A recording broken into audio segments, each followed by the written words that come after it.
Hello, আসসালামু আলাইকুম everyone. আপনারা কেমন আছেন? আমি আলহামদুলিল্লাহ ভালো আছি। আজকে একটা রান্না নিয়ে আসলাম, ভিডিও নিয়ে আসলাম যে কি রান্না করলাম আপনারা দেখবেন।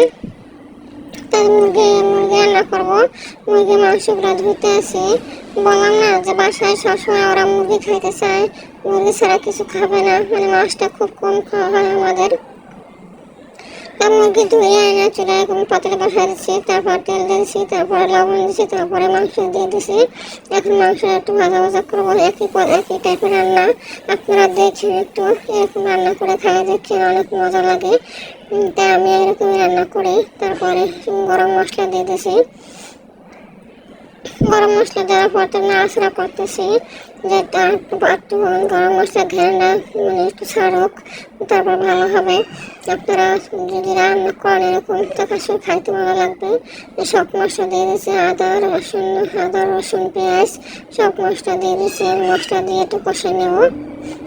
পেঁয়াজটা একটু বরফ ছিল, সমস্যা ছিল না, কাটিয়ে দিয়েছি ছুলে দিয়ে। এখন আমি এটা নাড়াচাড়া করতেছি। নাড়াচাড়া করে তারপরে হলুদ মরিচ দেবো। হলুদ মরিচ দিয়ে তারপরে ভালো মতো কষাবো। আর একটু মশলা দিয়েছি, একটু কম হয়ে গেছে, সেটা আপনারা দেখাতে পারলাম না, এটা স্কিপ হয়ে গেছে। দেওয়ার পরে এখন আমি একটু কষাই নেই, কষানোর একটা মেন পয়েন্ট, ভালো মতো কষাইতে হয়। আপনারা যদি ভালো মতো কষান, তাহলে যে জিনিসই হোক, যেটাই হোক, মুরগি হোক, মাছ হোক, যে খাবারটাই হোক, ভালো মতো কষাবেন, তাহলে দেখুন অনেক ভালো হয়। আমি হলুদ দিছি, তারপর ধনিয়া দিছি, তারপরে লাল মরিচের গুঁড়া দিছি, দিয়ে আমি কষাইতেছি। কষিয়ে তারপর একটু পানি দিয়ে দেবো। পানি দিয়ে তারপর আলু দিয়ে কষাবো।